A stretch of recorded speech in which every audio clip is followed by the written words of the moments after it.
عرض سمر اسلام السنة دي مش هيكون مجرد عادي كده وخلاص، لأ. احنا بنتكلم عن تاني سنة على التوالي الدبليو دبليو اي هتقدم سمر اسلام على ليلتين كاملين، يعني زيها زي ريسل مانيا بالظبط. وده معناه ان الشركة بتحضر لحاجات كبيرة جدا ومفاجآت ممكن تقلب الدنيا من اول ليلة لاخر ثانية في العرض كله. وطبعا مع قربنا خلاص لعرض سمر اسلام، فالسؤال اللي شاغل كل الجماهير دلوقتي هو مين هيرجع، هو مين هيظهر بشكل مفاجئ، ومين هيقفل حسابات قديمة كانت مستنية اللحظة المناسبة.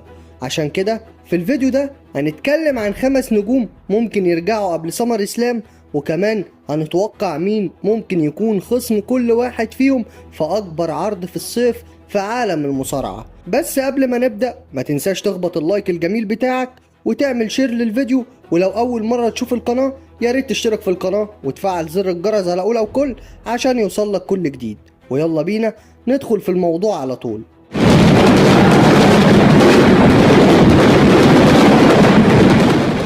زي ما قلنا قبل كده، عرض سمر اسلام 2026 هيكون على ليلتين كاملين، وهيكون يوم 1 و2 من شهر 8، وهيكون تالت أكبر عرض في الشركة بعد ريسل مانيا والرويال رامبل. وأغلب النجوم متوقع إنهم يشاركوا في العرض، لكن في شوية نجوم غايبين عن العروض دلوقتي، ولو رجعوا قبل سمر اسلام ممكن يعملوا عداوات كبيرة جدا تمهد لظهورهم الكبير في سمر اسلام.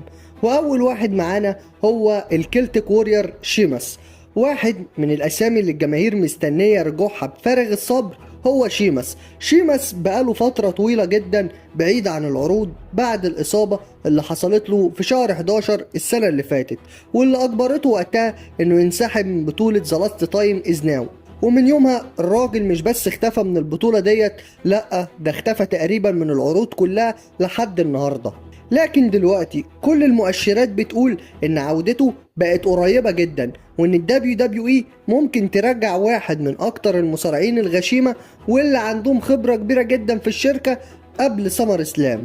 ولو ده حصل فممكن جدا نشوفه في مباراة تقيلة جدا قدام اسم تاني الجماهير مستغربة اختفائه بشكل كبير، وهو التنين الروسي إيليا دراجانوف. ودراجانوف وضعه غريب جدا جدا جدا عشان الراجل مش مصاب، ومع ذلك الدبليو دبليو اي تقريبا مش حاطاه في اي قصه خالص. واخر ظهور ليه كان في مباراة اندريا ذا جاينت اللي كانت قبل ريسل مانيا، واللي خرج منها بشكل سريع جدا وبعدها اختفى خالص. وده بيخلي فكرة انه يدخل مع شيماس في عداوة واحدة فكرة مثالية جدا، عشان احنا ببساطة بنتكلم عن 2 من اكتر المصارعين اللي عندهم غشومية في العالم. شيماس معروف انه غشيم قوي زيه زي جونتر كده، ودراجانوف بيدخل كل ماتش وكأنه داخل حرب حياة او موت. الراجل حرفيا مش بيرحم جسمه في كل مباراة بيلعبها. وعشان كده لو الدبليو دبليو اي قررت تدخلهم مع بعض في عداوة قبل سمر اسلام، فاحنا ممكن نبقى قدام واحدة من افضل مباريات السنة كلها. مباراة مليانة ضرب غشيم وطرقعة للصبح، مباراة من النوع اللي الجماهير تفضل تتكلم عنها شهور طويلة، ومش مستبعد خالص انه يكون افضل ماتش في العرض كله بسهولة جدا. ومن شيماس نروح لواحد تاني الجماهير مستنياه برضه انه يرجع بفارغ الصبر، وهو المحارب الاسكتلندي درو ماكنتاير.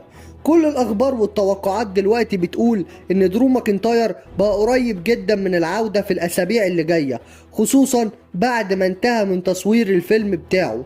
واخر مرة شفنا فيها درو ماكنتاير كانت في ريسل مانيا 42 ضد جوكو فاتو وخسر ساعتها. وبعد ريسل مانيا على طول خد اجازة من الدبليو دبليو اي عشان يركز على تصوير الفيلم بتاعه. والخبر المهم هنا ان غيابه ما كانش بسبب اصابة، وده معناه ان الدبليو دبليو اي تقدر ترجعه في اي وقت هم عايزينه. ولو رجع فعلا قبل سمر اسلام فممكن الشركة تدخله على طول في عداوة مع ارخم المصارعين اللي انا مش بطيقهم حرفيا، وهو تريك زيفت ويليامز. بص، هو تريك من ساعة ما اتصعد وهو واخد مساحة كبيرة جدا في عرض سماك داون. دخل في تاتش على بطولة العالم لما كان درو ماكنتاير ساعتها هو البطل، وبعدها دخل في عداوة مع سامي زين، ودلوقتي هو فاضي ما عندوش اي حاجة.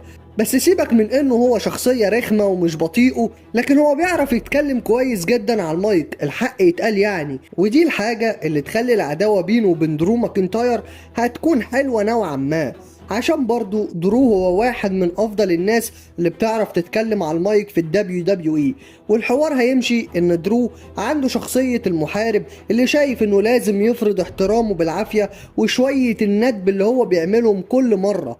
اما تريك هيتصرف وكأنه هو الواد الفت المت الدكر اللي مفيش منه اتنين، ملك عرض سماك داون يا اخواتي، واقف قدامنا، والمفروض ان احنا نصدق كل العبط والهبل ده.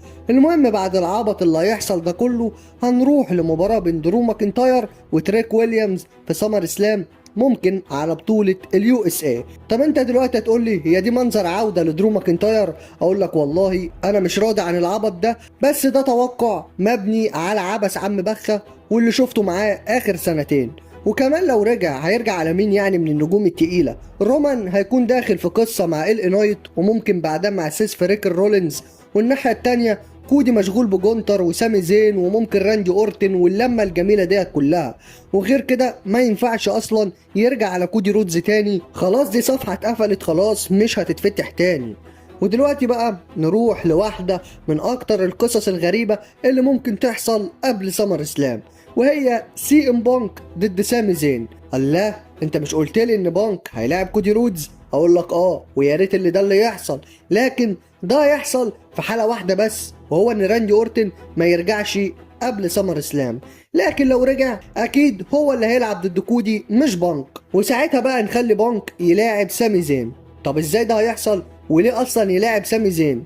بص، في الفترة الأخيرة وضع سامي زين بقى غريب جدا، خصوصا بعد الإعلان إن هو هيكون الحكم الخاص في الريماتش بتاع كودي رودز وجونتر على لقب الدبليو دبليو إي. ومن وقتها والجماهير بدأت تحس إن في حاجة مختلفة بتحصل مع سامي زين، لأنه لحد دلوقتي بيقدم نفسه على إنه آخر راجل طيب حقيقي في الدبليو دبليو إي، لكن تصرفاته الأخيرة بدأت تميل للجانب الهيل بشكل واضح. وده خلى ناس كتير تتوقع ان الدبليو دبليو اي بتحضر لتحول كبير جدا في شخصيته. يمكن في الاسابيع اللي جايه نشوف سامي يفقد السيطره على نفسه شويه شويه، ونشوفه يدخل في ازمه نفسيه كبيره ويبدا يشك في كل الناس اللي حواليه، وهنا يدخل سي ام بانك على الخط. واصلا في كلام كتير بيقول ان بانك ممكن يروح لعرض سماك داون بعد عودته على طول، ولو ده حصل فممكن يحاول يساعد سامي انه يخرج من الاكتئاب ده، يحاول يرجعه لسامي القديم، يحاول يخرجه من الصراع النفسي اللي هو عايش فيه، لكن بدل ما يساعده هيكون هو السبب في انهياره بالكامل. تخيلوا سامي وهو مقتنع ان الناس كلها ضده، وان حتى سي ام بانك جاي يعلمه ازاي يكون سامي من جديد، او جاي يقول له ازاي يبقى نجم افضل منه. ومن هنا بقى تبدأ الاحتكاكات الصغيرة، وبعدها تتحول لمشاكل اكبر، وبعدها تتحول لعداوة شخصية كبيرة. وبرضو الاتنين جامدين جدا على المايك مفيش كلام، بغض النظر عن المسافة اللي بينهم لصالح بانك، لكن برضو سامي كويس وجامد على المايك.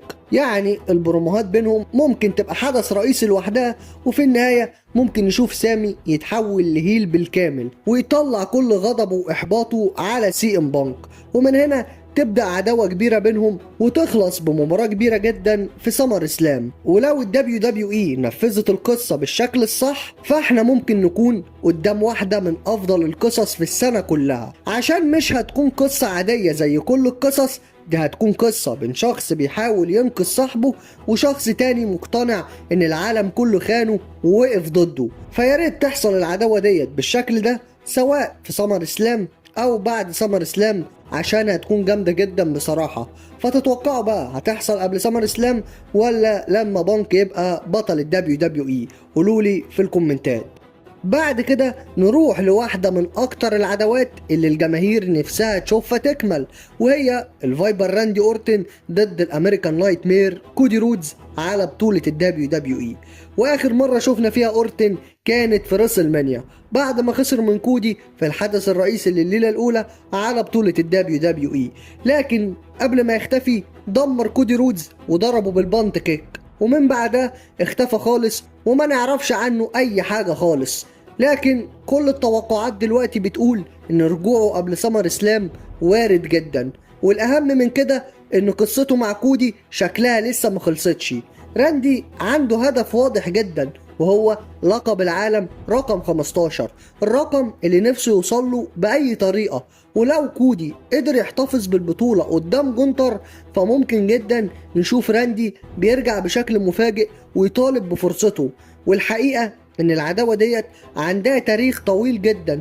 كودي كان جزء من الليجاسي، وكان يعتبر زي الأخ الصغير بالنسبة لأورتن، لكن دلوقتي الوضع اتغير خالص. كودي بقى واجهة الشركة، وبقى البطل، وبقى النجم اللي الكل بيتكلم عنه، وده ممكن يكون سبب كافي يخلي الغيرة ترجع تسيطر على أورتن من جديد. والميزة الكبيرة هنا إن ال WWE تقدر تركز على العلاقة الشخصية بينهم كلها، مش لازم ندخل أي أسامي تانية في الموضوع زي ما حصل في ريسل مانيا كده، جيلي رول وبات مكافي والقرف والعبث اللي حصلوا دول، عشان ده كان عبط وعبث مش طبيعي والله.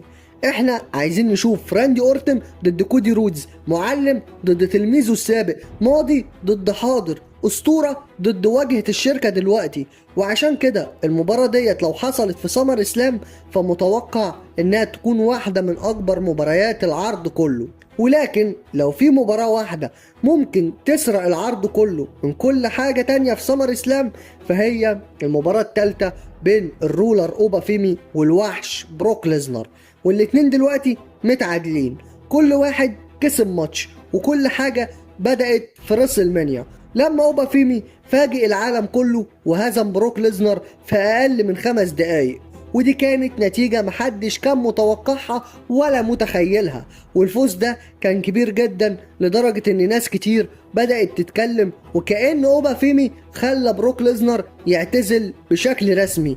لكن بعد شهر واحد بس بنلاقي الوحش بروك ليزنر رجع من الاعتزال ودمر اوبا فيمي وطلب ريماتش ضد اوبا فيمي، وفعلا في كلاش ان ايطاليا قدر يرد اعتباره ويفوز عليه. لكن الحقيقة ان الفوز ده ما كانش سهل خالص، عشان بروك احتاج انه يخلص على اوبا فيمي ب7 F5 عشان يقدر يثبته 7 مرات، وده لوحده يوضح قد ايه ان اوبا فيمي بقى قوة مرعبة داخل ال WWE. لكن باين جدا ان اوبا مش قادر يتقبل الهزيمة ديت، ولسه مركز جامد جدا مع بروك ليزنر، وعايز يثبت ان خسارته الاخيرة كانت مجرد هفوة مش اكتر. وعشان كده السيناريو المتوقع هو ان بروك ليزنر يتدخل ويتسبب في خسارة اوبا فيمي لبطولة الكينج اوف ذا رينج، ومن هنا ترجع العداوة من جديد ونوصل للمباراة الثالثة والأخيرة في سمر اسلام، لكن المرة دي بشرط أكبر من أي لقطة حصلت بينهم قبل كده، وهو مستقبل بروك ليزنر بالكامل. فعايزك تتخيل المشهد بصراحة، سمر اسلام في ولاية مينيسوتا، مسقط رأس بروك ليزنر وجمهوره كله موجود، وبروك يعلن ان مسيرته بالكامل بقت على المحك، اخر مباراة في حياته لو خسر، اخر ظهور ليه داخل الحلبة، وقدامه الرولر الحاكم اوبا فيمي.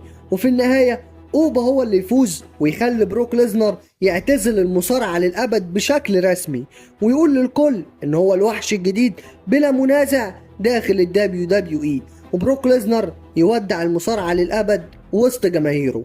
فلو ال WWE قررت تمشي في الاتجاه ده، فاحنا مش هنبقى قدام مجرد ماتش عادي كده، لا ده احنا هنبقى قدام لحظة تاريخية ممكن تدخل قائمة أعظم لحظات سمر اسلام في التاريخ. ولكن السؤال هنا، هل اوبا فيمي هيبقى هو فعلا الراجل اللي هيقدر ينهي مسيرة بروك ليزنر بشكل نهائي ولا لا؟ وايه اكتر عودة نفسك تشوفها في سمر اسلام؟ وايه الماتش اللي انت شايفه انه هيكسر الدنيا لو حصل فعلا؟ وايه ماتش احلامك في سمر اسلام؟ اكتبوا لي رأيكم وتوقعاتكم في الكومنتات. وبس كده، لو وصلت لحد هنا ما تنساش انك تعمل لايك للفيديو وتشترك في القناة لو انت لسه ما اشتركتش، وفعل زر الجرس على الاولى وكل عشان يوصلك كل جديد. وبس كده خلص الكلام، واحلى سلام على جيش راس الاسلام.